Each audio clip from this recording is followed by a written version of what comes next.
Hi, I'm Trini, and I come from Minnesota. Hello, my name is Noah Kaloe Holokai Lam. I am a first year student here at the University of Washington, and I am of Kanaka Maoli, aka Native Hawaiian descent. Okay, our first question is what do you think about American exceptionalism? I think that one of the pros is creating a strong national identity. Every country, I think, has a form of its propaganda or image that it portrays to its citizens that it is better than other countries, and it creates like a strong sense of unity and patriotism that is necessary. But it's also been used in a very exclusionary way, towards other groups. I find it kind of interesting that this even applies to indigenous groups. Like myself as a Native Hawaiian, Hawaii's part of the States, we were like the original people, and yet we are kind of excluded from that exceptionalist narrative. Yeah. So, what do you think when someone mentions America? It reminds people about the land of opportunity, openness, friendship, and possibility of reaching your goals and dreams in the American way. I think that definitely depends on the perspective. Like when immigrants come to the U.S., based on conversations I've had, they kind of have like a hopeful, optimistic view of the U.S. That's like opportunity and things like that. To someone who maybe has second, third generation American, it might be a little bit different. It might be a little more critical, more open to changes that can happen in the U.S.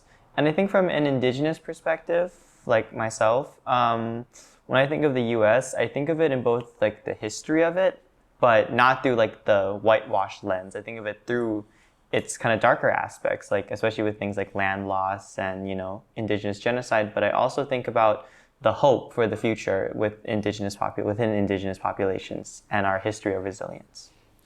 So, do you think America is the strongest nation? If not, then what do you think is the strongest nation, and how would you define a strong nation?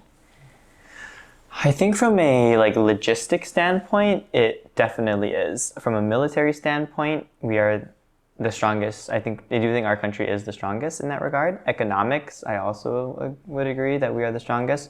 But when it comes to our social and like our equity, I do not think we are. Number one, we're the largest developed nation in regards to poverty. We have a very revisionist history that we're just only now starting to change, especially in regards to indigenous erasure, erasure of the history of slavery and migrant discrimination. And in that regard, I think U.S. is not the strongest. But I think what can define a nation doesn't have to be just military or just economics. We can look in how a country's social welfare is, how they acknowledge their maybe the darker aspects of their past. While I know, like in terms of pure numbers or pure power, it's that doesn't really equal much. I think in terms of equity for citizens and like amplifying the lives of citizens, we can measure strength through those measures. I don't think America is the strongest nation. Okay, from a point of view, technically, and economic point of view, America is one of the strongest nations. Diplomatically, also, our passports hold a lot of power. But can a nation really call itself strong when it doesn't provide basic rights to all of its citizens and provide basic necessities for all of its citizens? We have, like, for example, the highest mass incarceration rate in the world. Are we truly that strong when we have that? Just are so many unresolved issues that you see in the news these days. No, actually, I should say that America is the strongest nation in the world right now, as of its GDP and the production and the technology, politically, militarily, and that's the main criterias that how you define these strong countries.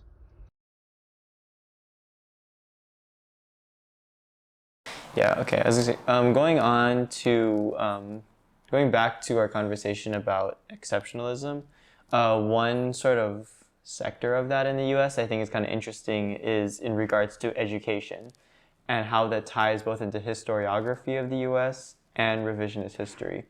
Because from what I can recall, growing up, a lot of portrayals of indigenous groups and indigenous history and even American history as a whole was very Eurocentric, very westernized, and in a way that kind of diluted and kind of undermined like historical mistreatments.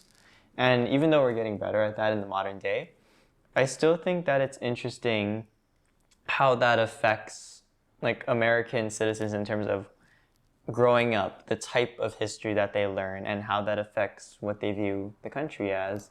And I think moving forward, having a more nuanced, having a more balanced depiction of U.S. history, that we weren't this like idealistic nation, we weren't this perfect nation, but we can continue to push forward towards equity. I think would not only strengthen the U.S., but I actually think it would make the country stronger. And I actually have an international source to pull from, that being Germany. Germany is very honest with their historical atrocities, and in a way that actually instills a sense of pride in the German people, not because they're proud of what they did, but because they're proud of the progress that they're continuing to make forward in spite of those said atrocities. So I think the U.S. could have a lot to learn from that, and we could still be exceptional. We could still be a strong nation, while also being honest with ourselves. So, what is the ideal American image you have of the U.S., and what is the reality from your perspective as a person living in the U.S.? I mean, I think I already kind of mentioned that. Like, I think the ideal American image is that it's a place to pursue your dreams and work towards that American dream. Mm-hmm. I think there is room for that, of pursuing your dreams and trying to achieve the American dream. But that is often limited to people who are in position to do so. People who already come from power or money or some kind of social support that others may not have.